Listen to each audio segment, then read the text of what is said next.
You ever imagine the moment that an ice hockey player hit on the ice? It's always complicated.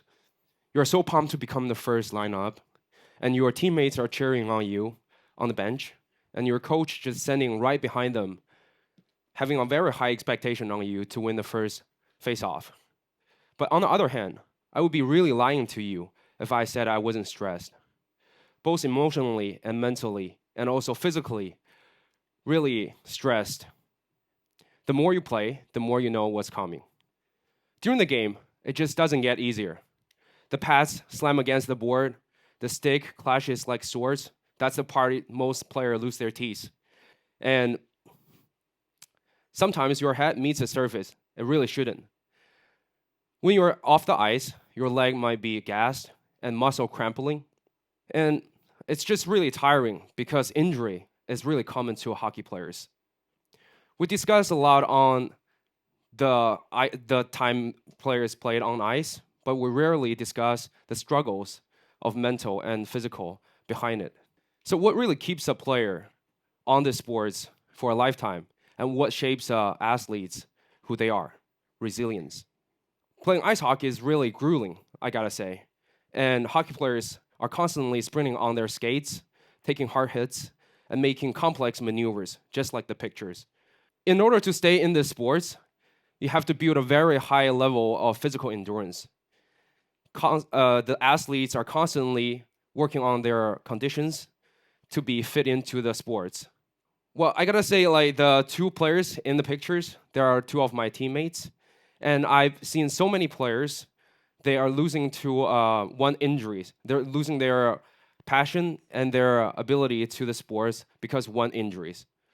However, you will hear a lot from the coaches in ice hockey, from O levels, from youth team to a professional level. Right now is the time to win. Who wants to win more? It's 99% mental and 1% physical. Perhaps even more important than the physical endurance is the mental grit. So when you are hit on the ice, no one will tell you how to skate, but like if you are more into the mental grits, you will make it through the whole game. So personally, I have the privilege of and playing ice hockey and teaching it at Tsinghua University. Sophomores, juniors, and some of my graduates play on the varsity teams, eager for their 90 minutes of glory. But off the ice, when things shifts, so is the practice. A lot of kids, they are off the ice and they forgot how to practice, not only just the physical practice, but also the practice of persistence and resilience. I will hear a lot from my team players. It's so hard to come back from a breakaway, or it's just really hard to catch another players from opponent in the neutral zone. They think it's a matter of ability. However, the most important thing in the Olympic Games is not winning, but fighting well. The most essential thing in life is not conquering, but fighting well. I want you to see the two pictures on top. These are taken from last weekend. None of them are professional players, but they're all playing in a men's league. But you can see how hard they chase for the puck, even though they know they don't have a chance to score. So resilience is not a talent; it's a gift. It's practice, and you know to how to practice that to become better.